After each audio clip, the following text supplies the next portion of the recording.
All right, y'all, today is the day. It is Election Day 2024. We are going to be looking at lots of things today, including some recent endorsements. I will tell you exactly how I feel, how I see things. Bri will also share her thoughts. We've got some highlights and lowlights of these campaigns today. And then we will also talk about, of course, the tragedy of Peanut the Squirrel and what that means about the state of our country on today's episode of Relatable, which is brought to you by our friends at Good Ranchers. Go to goodranchers.com. Use code Allie at checkout. That's goodranchers.com, code Allie.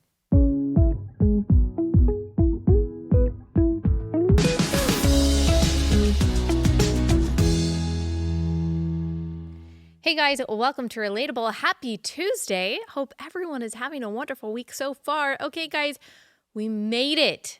It is Election Day. And for the first time in a long time, I am not going to be trying to convince you to vote for a certain person. Now, if you are one of those people who you are listening to this show at 4 p.m. Eastern time, I think that's what time it comes out on the listening side. And then it comes out in the evening on YouTube. And if you, for some reason, have not voted, and you are considering not voting in this election, or you are considering voting for Kamala Harris, and you are listening to me right now and you can still scramble out to your polling location to vote, then I'll just say this: you should vote. You should vote, okay? Yes, Jesus is coming back, but he's not here yet. You are placed in this temporal, physical space for a reason. That's to love God and love your neighbor. Politics is a way to love your neighbor. And living in America in 2024, we get to have a voice in our culture, in our politics, in how things are run, and the way we get to exercise and demonstrate that voice, to make our voice heard, is to vote. Politics matter because policies matter because people matter, okay? And the policies that are put in place by the politicians that we elect affect your neighbor, especially the most vulnerable neighbor. Don't vote Democrat. If you're thinking about voting Democrat, you shouldn't do it, because you are probably voting on the stated intentions of their policies and thinking that their policies are compassionate for the poor or for the racial minority or for the child, and it's just not true. You judge a policy by its conclusion, by its outcome, by its effect, not by its stated intention. And if you look at every major city across the country, it has not gotten safer and better and more prosperous as it's gotten more progressive. Instead, it's gotten dirtier and less safe and poorer as its leadership has gotten more progressive. You cannot show me a city that has become more progressive, further left in its policies, and has gotten actually better in any way for the people living there, especially for the poor communities, the homeless, the drug addicted, and the child. We only see increased danger, increased chaos where we see progressive policies take root. That is true on the national level. That is true on the local level. Donald Trump is not perfect, but your vote, as Josh Howerton said, the pastor on this couch just last week, is not a sacrament. It is also not a Valentine. It is a strategic choice for the best path forward. I heard someone say, this was great: you're not simply voting for the lesser of two evils. You are voting to lessen evil. And so I just unapologetically am praying that Donald Trump wins. I am praying that God would have mercy on our nation and that he would allow us to elect the president whose policies best conform to God's definitions of right and wrong, righteousness and justice. And that is without a question Donald Trump. We will have stronger borders with Donald Trump. That means fewer violent crimes committed by those who have no right to be here in the first place. We will have, because of his policies that we saw enacted in his first term, a better economy, which will mean more affordable gas and groceries, which is a real game changer for millions of Americans. States will still have the freedom to enact laws that protect unborn children. And there's so much more, including foreign policy, which I think will lend itself to peace much more than Kamala Harris's policies. Donald Trump in general will reward good and punish evil, whereas we've already seen with the Harris-Biden administration, by imprisoning pro-lifers in federal prison for blocking entrances to abortion clinics, that they actually reward those who do evil, like the abortion providers, and they punish those who do good. That is an abomination to God. That is a curse on a nation, and I am praying for God's mercy. However, I also understand that if Kamala Harris, if she does take office, and that is a judgment on our nation, that Christian courage will be brighter than ever. It will spread like wildfire throughout the nation, and that no power will be able to put it out. And as I said yesterday, from Nero to Newsom, from Herod to Harris, Jesus reigns, and the gates of hell will not prevail against his church. All right, so that's where we are. That's how I'm feeling anyway when we're looking at not only what's right in front of us, but when we're looking at the eternal landscape of all of this. God is going to do what he wills. And yet there is this kind of mystery that we in our finite minds can't fully understand, that God's sovereignty somehow is interwoven with our responsibility. God's total sovereignty does not negate our responsibility, because we see throughout scripture, he speaks of his sovereignty. Job 42:2, nothing can thwart his will. And yet we are told to do things. Like, we are told to pray. We are told to evangelize, to make disciples of all nations. We are told, for example, in Jeremiah 29, God's people are commanded to seek the welfare of the city that they live in, that they are exiles in, to pray for its welfare, because in its welfare, they found their welfare. And we Christians who are exiles in this world, I believe, are called to do the same thing. And so it's this seeming conundrum that God is completely in control. Nothing can thwart his will, and yet he still chooses to act through our evangelism, our prayer, and our obedience. I mean, God certainly didn't need his people to wander the wilderness for 40 years to accomplish what he was going to accomplish. He certainly didn't need them to walk around Jericho 7 times before the wall fell. He didn't need to take 6 days to create the heavens and the earth. And yet God has his processes. He has his ways of doing things. He has these vessels that he chooses to accomplish his will for his own glory and for our good. And so I don't fully understand this interplay between God's total sovereignty and what we have to do and how God accomplishes his will through our actions and through our obedience. But that's the model that we see throughout scripture. And so that means that we get to obey and we get to do the next right thing in faith with excellence and for the glory of God, in full confidence in God's goodness and trusting in his plan. And as I said, there's nothing that can defeat him or stop him or hold him back in any way. So that's how we're feeling. Okay, I'm done with the spiritual aspect of that for right now. I hope that gives you some encouragement. Let's look at some of the polls, at least this morning, as I am recording this. If we're looking at the swing states, this is according to 538. Pennsylvania, Trump and Kamala are even right now. Nevada, even. Georgia, Trump +1. North Carolina, Trump +1. Michigan, Kamala +1. Wisconsin, Kamala +1. Arizona, Trump +2, New Hampshire, Kamala +5, and then on and on. Those aren't really that interesting anymore when we look at what the history of Democrats' performance has been in those kinds of states. Florida, Trump +7, Virginia, Kamala +7. Yikes. Texas, Trump +8, Ohio, Trump +8. And then we've got some other very predictable ones, both in red and blue states. California, Kamala +25.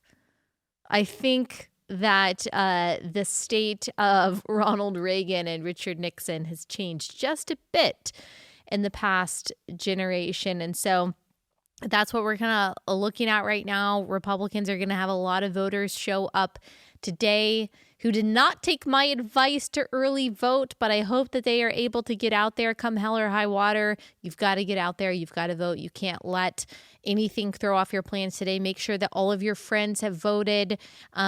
But, as I said, by the time this comes out, it's probably a little too late. So let's get into some other stuff that doesn't have to do with, convincing people to get out, because right now we kind of have to just let go and let God. But before we get into some things I want to cover, let me pause and tell you about our first sponsor for the day, and that is Good Ranchers. Y'all, we love Good Ranchers in our home. We are eating their steak and their ground beef and their chicken almost every single night. It just makes our life so much easier. We've got a freezer full of all American Good Ranchers meat, and we've always got some in our refrigerator too, so we can easily just pull it out, cook it however we want to.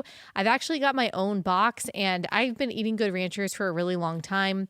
Right now, Good Ranchers has a Thanksgiving special. You can choose any box of their 100% American meat and wild-caught seafood and get a free 10-pound spiral-cut ham added to it for free. That's an amazing deal. They are always giving such amazing deals. They really want this American meat to be totally accessible to you guys. And so they're offering you the spiral cut ham for Thanksgiving when you buy any box. That's worth like $100.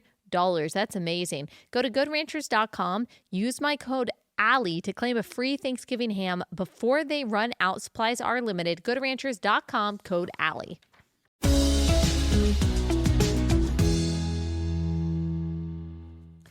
All right, so my girl, Megyn Kelly, spoke at Trump's rally in Pennsylvania last night. I thought that this was amazing. Like, if you remember Trump and Megyn Kelly's history, they don't have a great history. You'll remember at one of the debates in the 2016 Trump versus Hillary election, like the first question that Megyn asked right out the gate was about some of the things that Trump had said about women. And then Trump, obviously, he didn't like that question, but then Trump went around after that and was saying horrible things about Megyn Kelly. And so I think it speaks so much to Megyn Kelly's character, and that she really just calls things as she sees them, that she's really an objective person, that she doesn't allow her own personal feelings or personal experiences to get in the way of, one, her journalistic integrity, but two, what she believes is right. Like, she is clearly voting based on policy, and I think that she's a really good example for women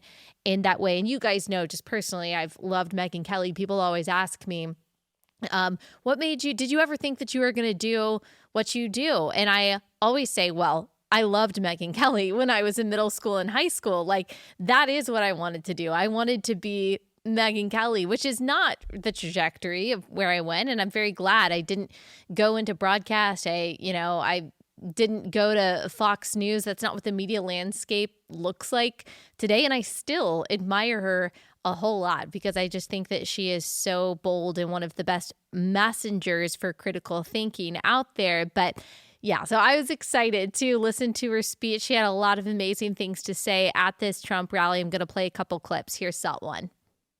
Number one, immigration. He mentioned it. And people like Lake and Rowley. I'll be thinking about her tomorrow all day. 22 years old, killed in Georgia, a young nursing student by an illegal. I'll be thinking about Jocelyn Nungare, 12 years old, in Texas, murdered by 2 Venezuelan illegals. President Trump closed the border. Kamala Harris opened it by choice. It wasn't accidental. She said it would be humane. That's what she and her boss believed. Tell it to Lake and Riley's family. There was nothing humane about it. He closed it. They opened it. It was an intentional choice, and there's no reason not to believe they won't do it again. Yep, she is absolutely right. Poor Lake and Riley. My gosh. When you think about the lives that have been lost by the intentional, the deliberate policy decisions, especially by Democrats, it's just disgusting. And another part of the speech, she pointed this out about how Kamala calls open borders kindness. And you'll remember in the debate between Walz and Vance, Walz justified their open border policy by saying, Jesus calls for us to care for the least of these. First of all, that's not what the least of these means.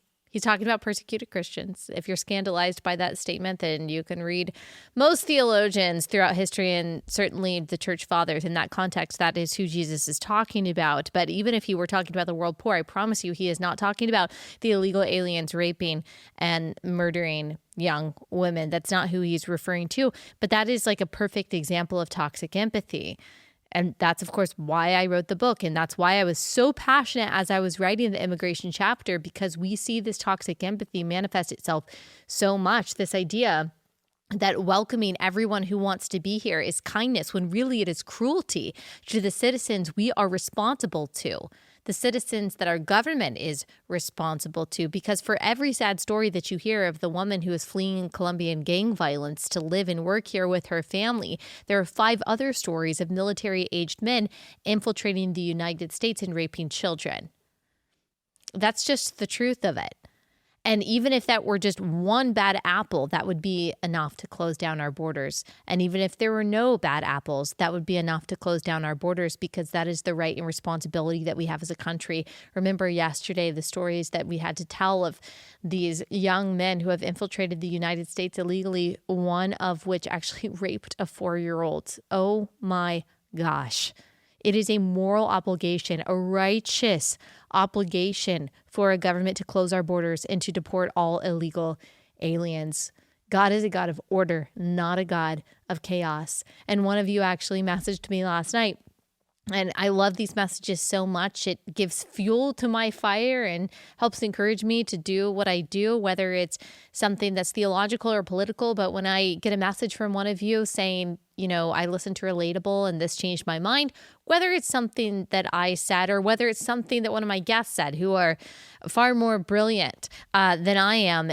And when you guys tell me that I once thought this and now I thought this, it just encourages me so much. And one of you messaged me and you said, I was basically a liberal on border policy.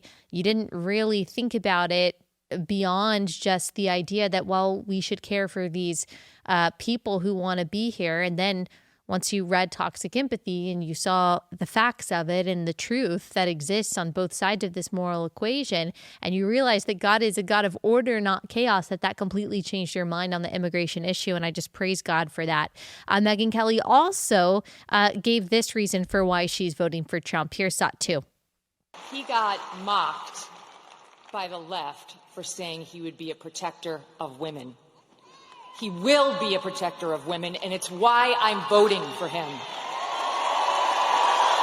He will close the border. He will keep the boys out of girls' sports and where they don't belong.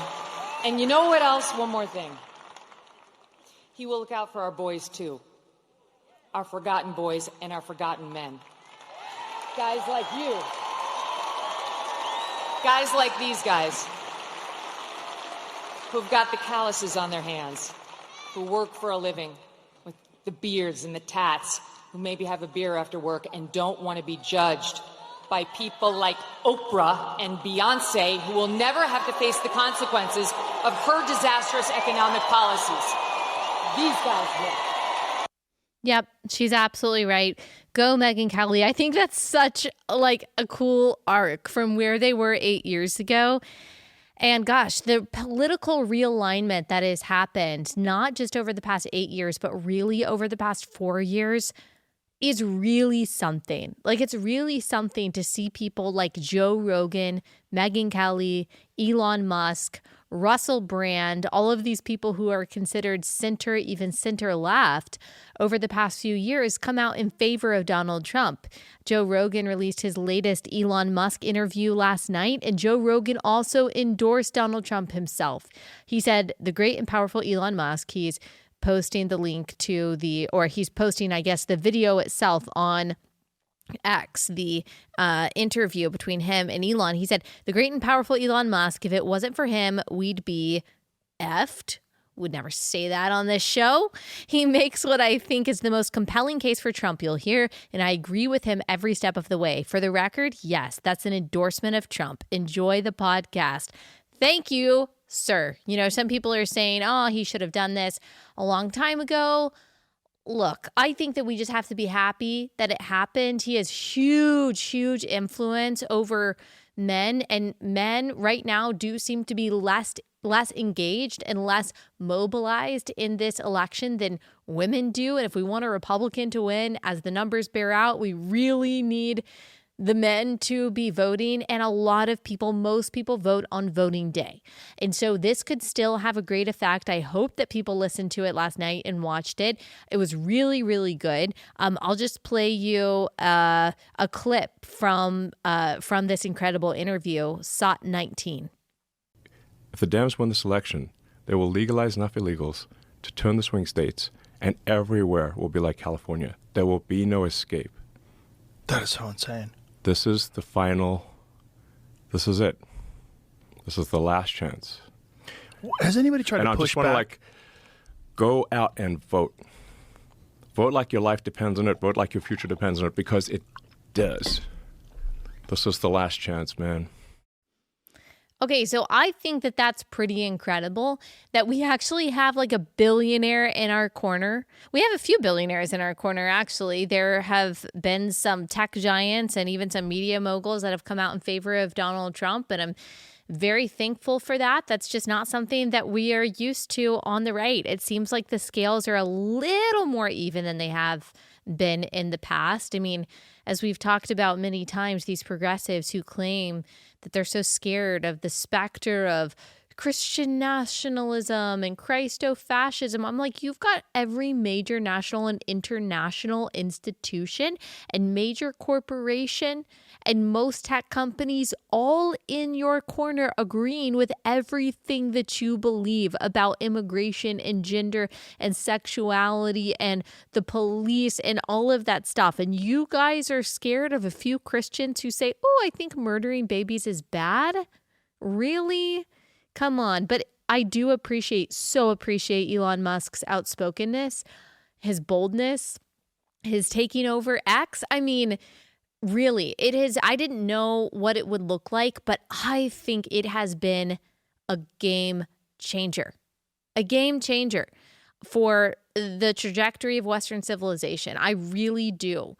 I'm not exaggerating that at all. The way that he has protected free speech on his platform and the way that he has pointed out the danger of unfettered illegal immigration, the way that he has highlighted the corruption in our medical industry, especially when it comes to the attempted transition of children and the sexualization of children, the way that he has spoken against the antinatalist movement and the decline in the birth rate.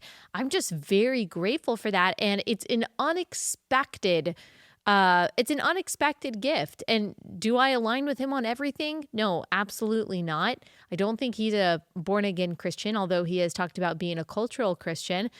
He has several different children from several different women and has employed surrogates for that. And so obviously there are some things that we really don't agree with, but I see what moment we're in and what's needed, and I'm just very grateful for that, and for Joe Rogan, and for Megyn Kelly, and for Tulsi Gabbard, and for RFK, who have all helped forge this realignment. Now, I am still a Christian first and foremost, so I am going to represent that segment and represent our views to the best of our ability to ensure that we still have a voice and that we don't shift to the left because we've absorbed some of the center and the center left. That'll be my role in all of it, but I'm grateful. I'm grateful that people have really opened their eyes. I've got more thoughts on that in a second, but let me pause and tell you about our next sponsor. It is Preborn. Preborn is a network of clinics across the country that has been working so hard to save as many lives as possible, and they do. They offer free resources to moms in need, and one of the first things they offer after a pregnancy test is confirmation of that pregnancy via ultrasound. That's a free sonogram where the pregnant woman gets to see her baby on the screen, many times hear that beating heart, and after that, she is so much more likely to choose life. They are there for these moms. Yes, it's about being pro-life. Yes, it's about being pro-birth, but it's about more than that. It is about meeting these women where they are, making sure they know they're not alone, they are cared for, they hear about their true life-affirming options. So if you want to be a part of that work, donate to Preborn. You can go to preborn.com/Allie. You can donate $28. Then you'll cover the cost of an ultrasound, which is pretty amazing. But anything you donate will help. So just go to preborn.com/Allie.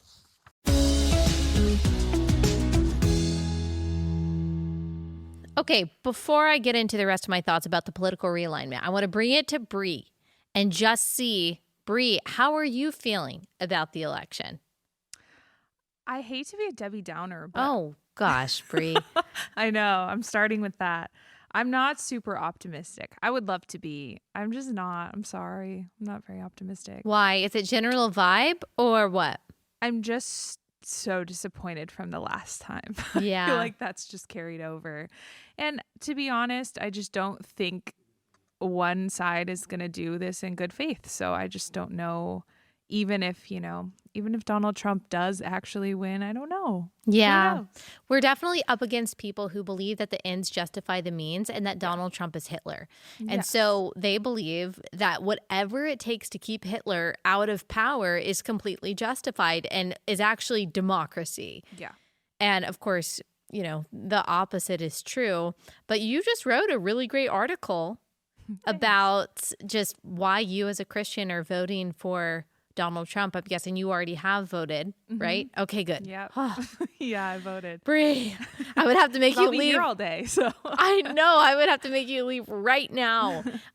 So can you tell me a little bit about that? Like, what is your thinking as you support Donald Trump or as you voted for him? Yeah, well, in 2016, when he was running against Hillary, I was so afraid to even tell anyone that I was supporting Trump. I think a lot of people felt that way. Mm-hmm. And I was skeptical too of him at the time. But anything that I would post publicly would be very aren't we all exhausted by this? That kind of thing. And I just realized that it didn't really mean anything. I wasn't really saying anything. Of course, everyone felt that way. And I think kind of underestimated how important that election was. So now But you did, if you don't mind saying, you did vote for Trump then? I did. You did. Yeah. So now I've come to the point where I feel pretty confident in saying, and we've said this on the show before too, but you just can't really vote blue. If you look at what the Bible says about a lot of the issues that matter the most, they just don't align with, I don't think you can justify voting blue. And so for me as a Christian, that's just kind of my reasoning. I don't think there's any justification for it. I think when you look at abortion, immigration, gender, all of those things, I don't know. A lot of people have gotten mad at me already. I shared it on my stories today. Who? I've gotten lots of messages. It has to be your friends, right? Yeah. Or people you've known over the years. Who have said, this really breaks my heart just to see the title of the article. What's the title again? I don't have it right in front of me. Off the top of my head, but I think it's for Christians, Donald Trump is the only choice. Yeah. So spicy. Yeah. So and I saw you drop one of the subheaders was fake empathy. Yes. And that's when the site kicked me off because I wasn't signed in. And so I didn't get to read that whole. I linked your book in the article too. Thanks. But yeah, I just kind of go through some of those main topics and what her policies are on them and why, that across the board doesn't work for Christians. So are you responding to the people who are telling you, oh, this breaks my heart? Some of them, yeah. What are you saying, if you don't mind saying? Well, one of them recently was this really hurts my heart knowing you as a fellow Christian, because you should understand that some Christians reason out their politics differently and come to different conclusions. And this really hurts the unity of the church. She was upset that I had posted the article on my story. She said it was clickbaity. And I said, well, I want people to click on it. Yeah. So I'm sorry if you think the title is clickbaity, but I want people to read it. It's not clickbait unless it doesn't actually describe what's in the article. And that's exactly what the article was arguing. Yes. And maybe that's what she didn't like. But yeah, I just responded and I said, I don't think it goes against it harms the unity of the church. I really don't. I think we should be talking about things like this. And if you don't like my opinion on it, that's fine. But the reality is, the unity of the church would benefit from people hearing hard truths. So yeah. And that's just, that logic doesn't work because so you're not allowed to share an opinion at all without it causing disunity.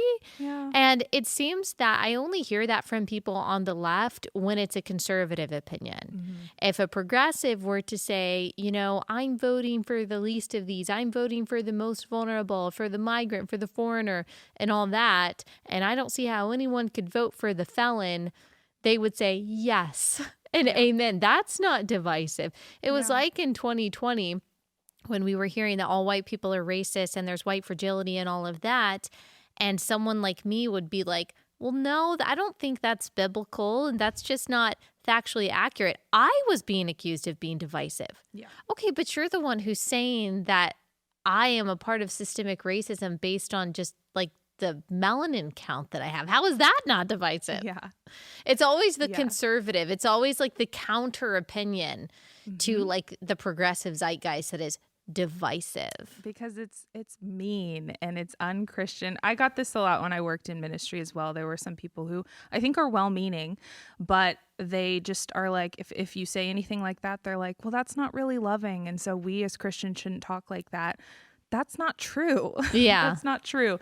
And so I would just caution anyone who is like speaking out today about who they're voting for. If you get messages like that are like, this really hurts my heart that you are, talking about politics like this, don't give in to that. Don't feel guilty about it because you don't need to. Yeah. Unless you're being rude. Don't be rude. But, I just wonder, like, sometimes I think that people who say, and this is even beyond politics, but basically that you should never say something true ever if it is not progressive, then you are not really being loving, or you should have the perfect tone at all times in order to be considered loving. Like, have you never read Jesus? Like, Jesus, again, this is not even, I'm not even talking about right versus left, but how he speaks is so pointed and sometimes so harsh and even sarcastic that I'm like, he obviously didn't confuse niceness with love. He understood that there was a time to be extremely pointed, even to be harsh, to say things in a way that may have been difficult to hear, but it was necessary for him to say it in that way at the time. And he's God, and God is love. So nothing Jesus ever did could have been outside of the realm of love. Same with God in general throughout Scripture. And so, like, if God says it, that, we were created male and female and God is love, then nothing that, if we agree with that, then we are also being loving. Yeah. And people always think they can out nice God. That's the problem. Totally. You think you're nicer than God. Yep. That's the thing. And really, maybe you're just being really mushy and nuanced to the point of not really having like a conviction. I think a lot of Christians think that they're being nuanced when really they just don't have conviction. Agreed. And that is a big problem.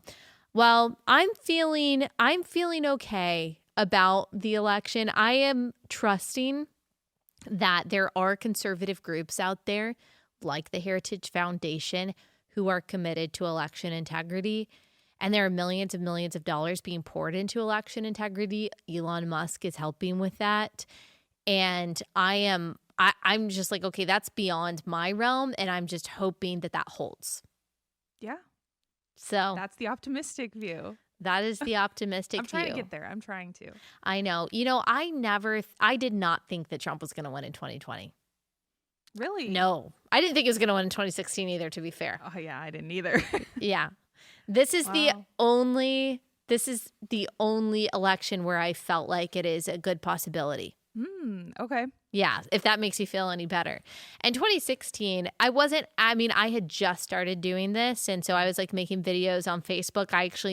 My first video that went viral was probably 8 years ago, really close to right now, that I said, I'm a Christian, I'm a woman, I'm voting for Donald Trump, and here's why. And of course it was like, oh my gosh, how could anyone say that out loud at the time? It was just the propaganda against him was so strong. It still is, but people just didn't have as much of a sense of like the media's manipulation at the time. So I was shocked. I didn't like him in the primary.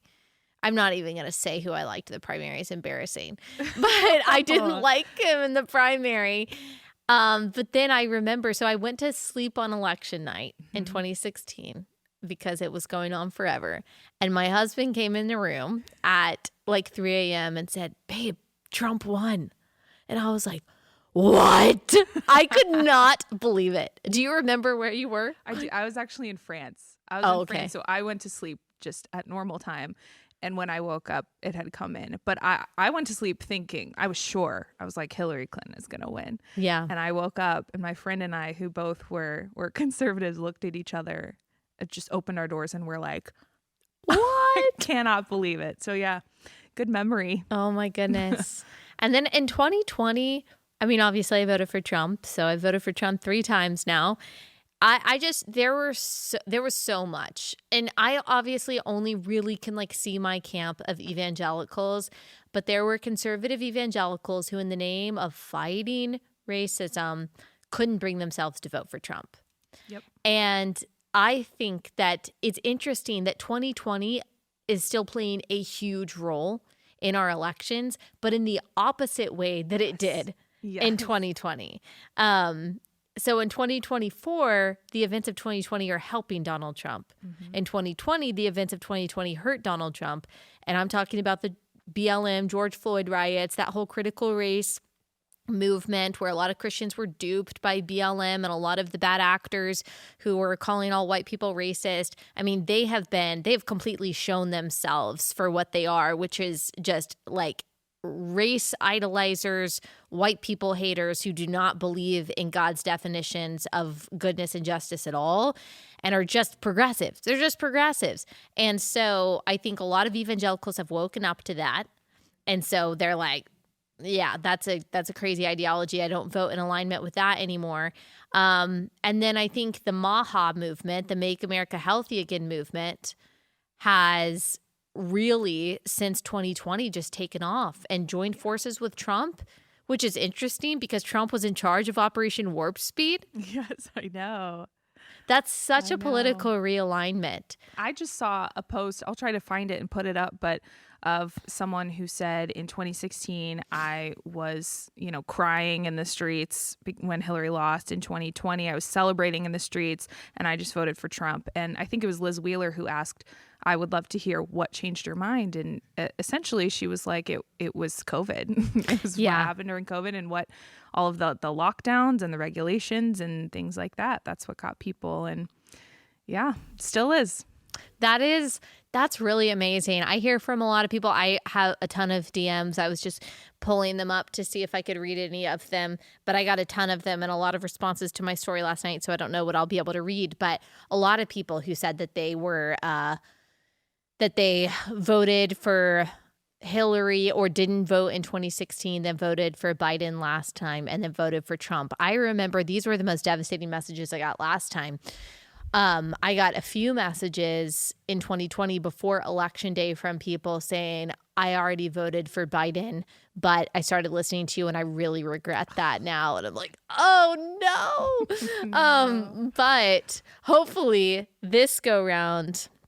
So let me see.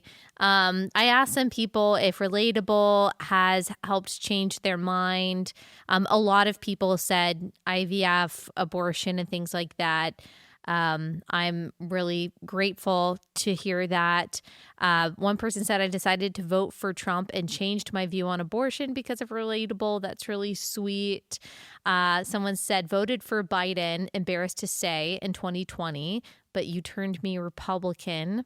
And so there's probably thousands of responses that I've gotten on here. So I can't read all of them, but I'm very grateful for those of you who have reached out to me and told me that relatable was instrumental in that. And obviously anything that is in alignment with scripture, I'm talking beyond politics, where you say that relatable changed your mind. I mean, all glory goes to God for that. And that's only by the grace of God. And he gets to use all of us in different ways. But I'm also grateful when I change someone's mind on politics. And relatable, by the grace of God, thank the Lord, has a really significant influence among pastors and among churchgoers. And I just pray that God continues to use it for his glory and to affect people in the way that he chooses.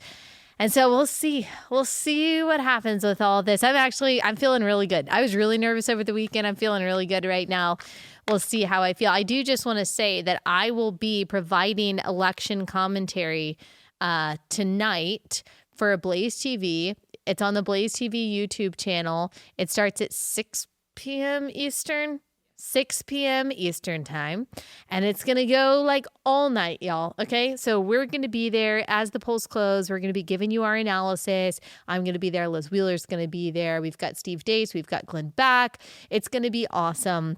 We've got a lot to say, and I just like want to be with y'all. So I hope that you tune into Blaze TV so we can be together because, gosh, we've been building up to this for months and months.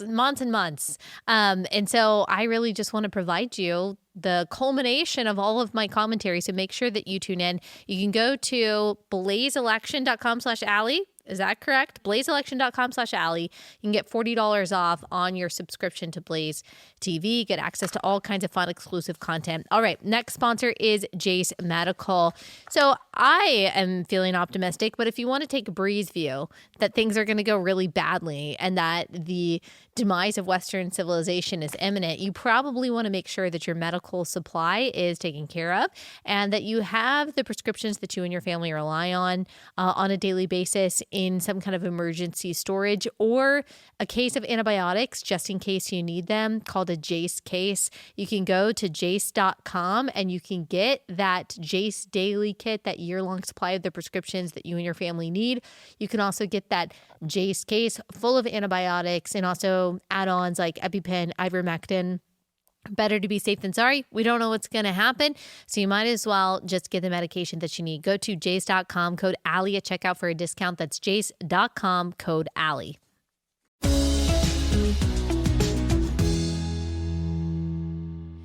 Now, the reason that Bri is really nervous about this election is because she is still just shaking from the power of Cardi B's endorsement of Kamala Harris. That's true. She's like, okay, she was feeling really good about it, but then she saw this clip and she was like, Trump cannot overcome this. Here's Thought 7. 1 second, guys. 1 second.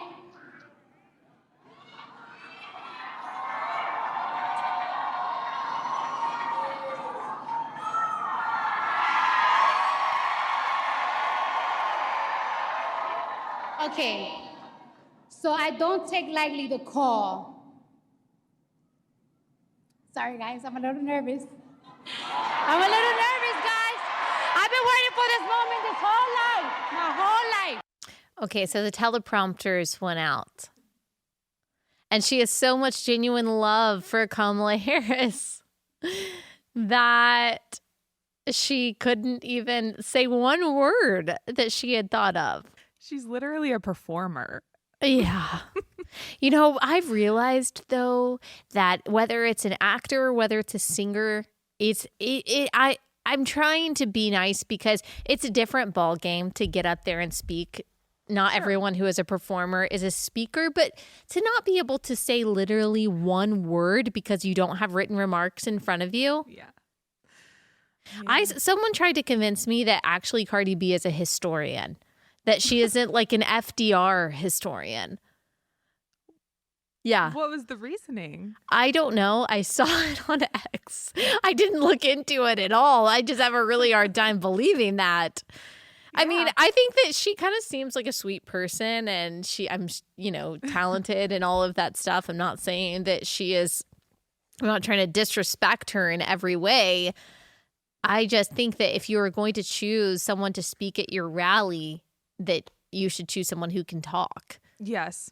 Actually, I think she previously had kind of verged into supporting Trump policies, at least economic policies before.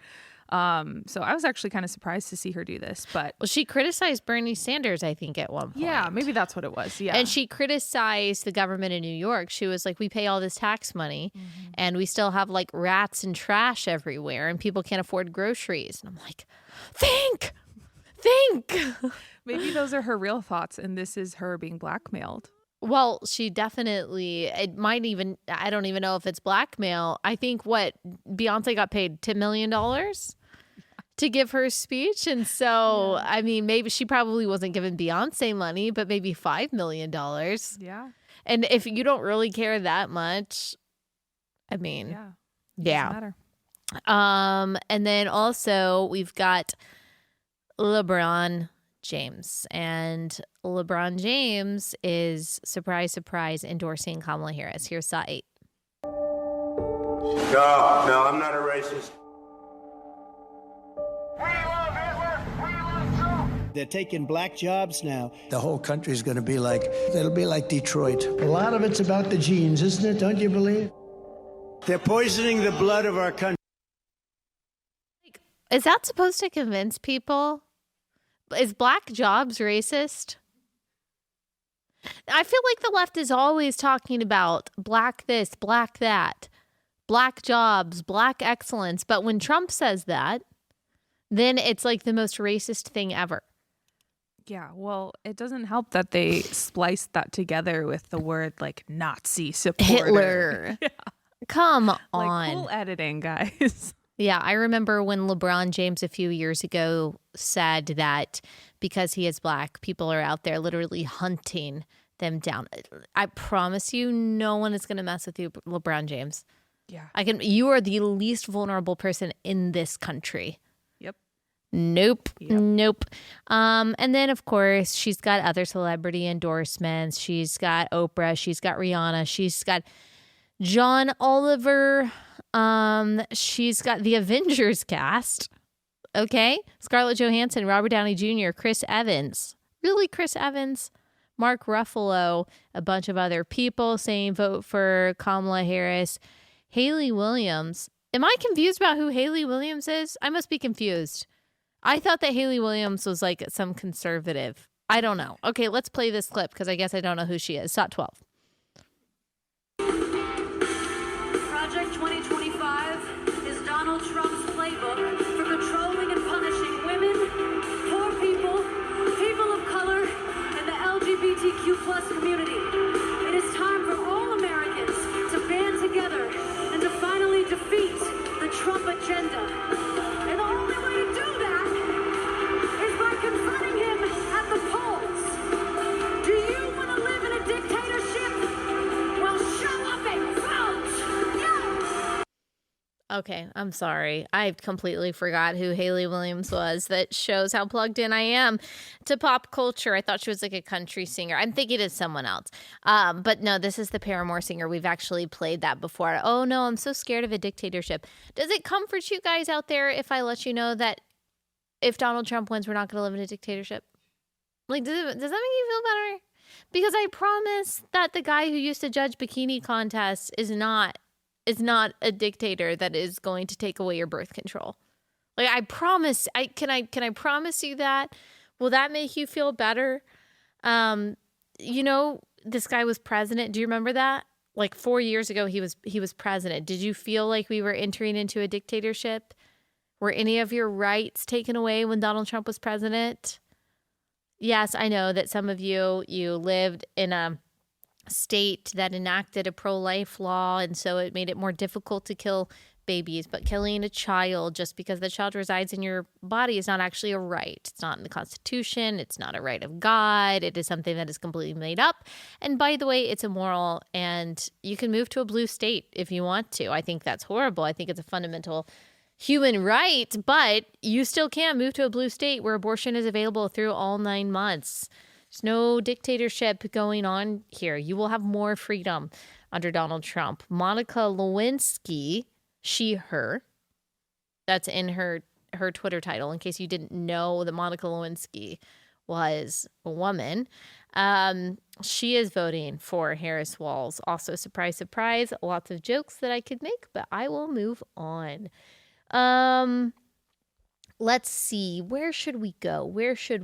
Oh, I want to play this funny video of these Trump supporters dressing up like Kamala Harris supporters and going to different houses where there's a Kamala sign out front and asking them if they want to house the migrants. Here's SOT 6. I dressed up like I work for Kamala's campaign, and now I'm gonna deliver immigrants to her supporters. We are voting for you, don't worry. Are you? Of course. We do have a surprise, if that's okay, just real fast. You have a surprise? We're looking for a place for them to stay. They just came across. They'll sleep on floors. I mean, they're not picky, you know. We have like a 2-year-old, so Hector's good with kids. Sorry, we just can't. Could they just like sleep on your lawn? They need a place to stay. They just came across. My teenagers live with me. Oh, that's fine. Hector, he was dating a teenager like a little bit ago, so Okay. they just came across. They don't have papers. You're in support of like the whole border situation, and we're just trying to get them a floor to sleep on. Do you guys want COVID? They said they could survive it. We work with her, so we know how to say her name. Earlier you said Kamala. The way she pronounces her name is Kamala. You don't work with her either. See that car? We have 3 dudes who just came across the border. We're trying to find them a home. Find them a home. Just say I'm voting for Donald Trump without saying it, okay? That's a wrong attitude, mister. I said my vote is private. So you're voting Kamala? No. My favorite line, the Kamala supporter, I have a 2-year-old. The guy, Hector's good with kids. Oh, one of the women, I have teenagers who live with me. Oh, Hector was just dating a teenager. It's totally fine.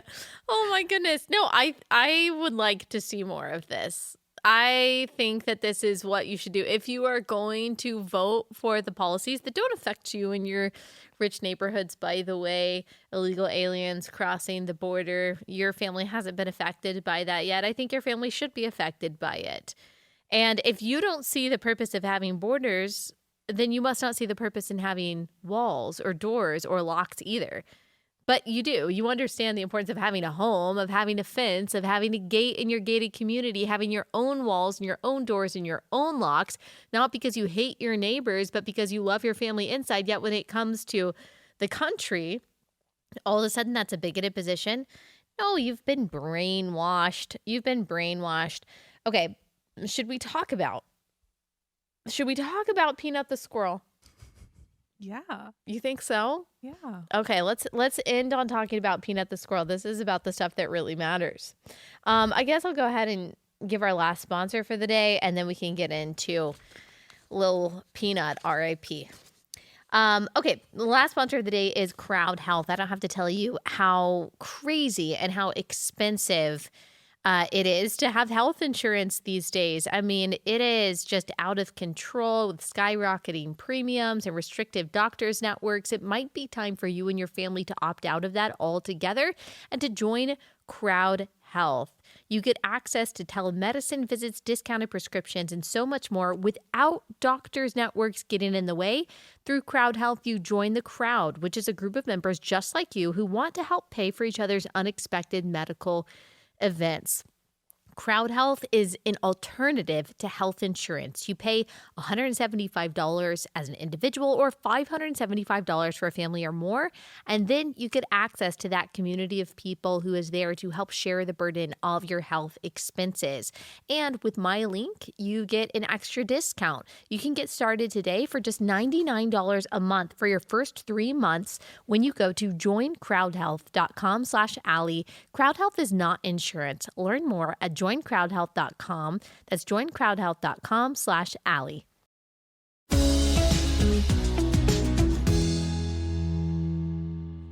Okay, so X was aflame this week with the story of a squirrel named Peanut. Okay? Peanut is a squirrel that lived with a couple in New York, and he was taken by authorities and euthanized. And people are freaking out about this because it's a story of government overreach.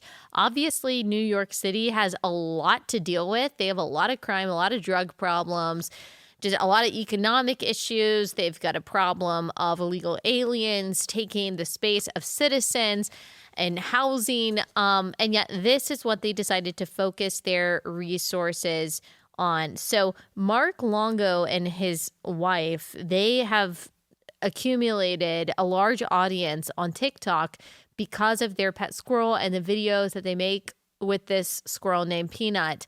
Now, what I did not know until yesterday, and Bri found this out in a very disturbing way, that these people are not just famous for their pet squirrel, they are famous for their adult content online. We did not know that. I did not verify that, but that is what I am being told, which is unfortunate. So we're going to leave out that part of this. We're going to leave out that part of the story. So on October 30th, authorities came to Pine City, New York to get this squirrel. And because the squirrel was not owned lawfully, they didn't have the right papers. I don't know.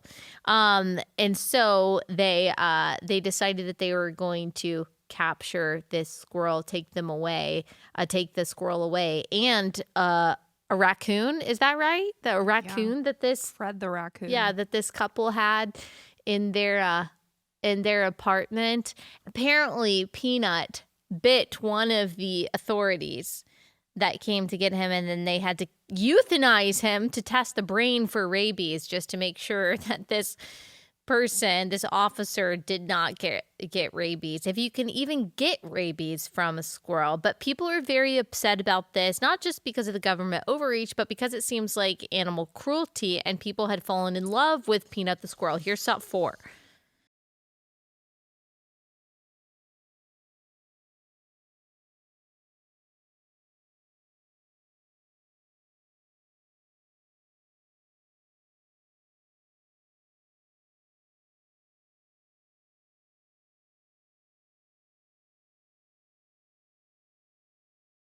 Okay, I'm not gonna lie, it's a little disturbing. I don't know. I don't like rodents inside. And so, like, I'm not like, this would never be content that I would be like, oh, that's cute or that's cool or whatever. But I do think it's crazy that New York decided to spend its resources finding and then killing this squirrel, confiscated by the New York Department of Environmental Conservation. And then this guy, Mark, he gave an interview about this, obviously very distraught that they took his squirrel. Here's SOT 3. 10 to 12 DEC officers raided my house as if I was a drug dealer. I was sat outside my house for 5 hours. I had to get a police escort to my bathroom. I wasn't even allowed to feed my rescue horses breakfast or lunch. I was sat there like a criminal after they interrogated my wife to check out her immigration status. 4 departments and a judge signed off on a search warrant for a squirrel and a raccoon. And then they took them and killed them. I mean, that is kind of crazy. Yeah. Rescue horses. Yeah, I don't know what that's about. Don't you live in an apartment in New York City? Yeah. Okay, that part was a little confusing, but I do think it's crazy. His wife is apparently an immigrant from Germany, I think, and they were asking her about her immigration status. 4 different departments signed off on a search warrant because of a squirrel.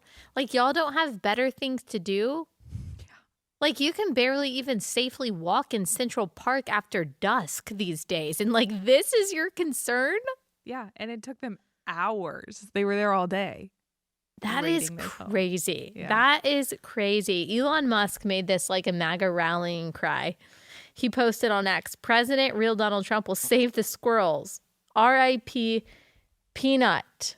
And then he posted all about this. So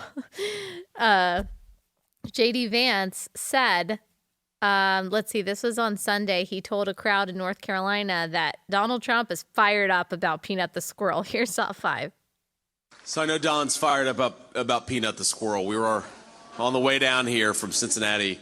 He was like, is it really the case that the Democrats murdered the Elon Musk of squirrels? And I said, yeah, it sounds like, have you seen the videos of this squirrel? I don't know if that landed. I don't know. Sometimes I think that those of us who are online think that everyone knows what's going on online. I guarantee you if I texted my friends right now and asked them about Peanut the squirrel, they wouldn't know. You probably wouldn't know. You're probably right about that, yeah. Yeah. So, but this really did like become a whole thing online. So this person, I don't know who some of these people are. PDB, he's got a blue check mark. He said, a squirrel cannot live in your home legally, but illegal immigrants can stay in your city indefinitely with financial support. And one is actually harming people and the other one isn't. Glenn Beck said, this whole Peanut the squirrel story is both a sign that we're living in clown world and a microcosm of everything this election is about. Are we a nation that still believes in privacy within our homes, or are we okay with the government being so powerful that it can raid our house and steal and kill our pets? I mean, I understand, like, if you owned a lion or something. Like, it's going to harm you. It's going to harm the people around you. It's probably really harmful for the lion to be cooped up in an NYC apartment, but like a rodent, who cares? And it's also just the concentrating on one thing at the expense of all the much more important things that really bothers me. But it's not, because it's not just a story of government overreach and government largesse. It's the story of bad priorities because we have bad people.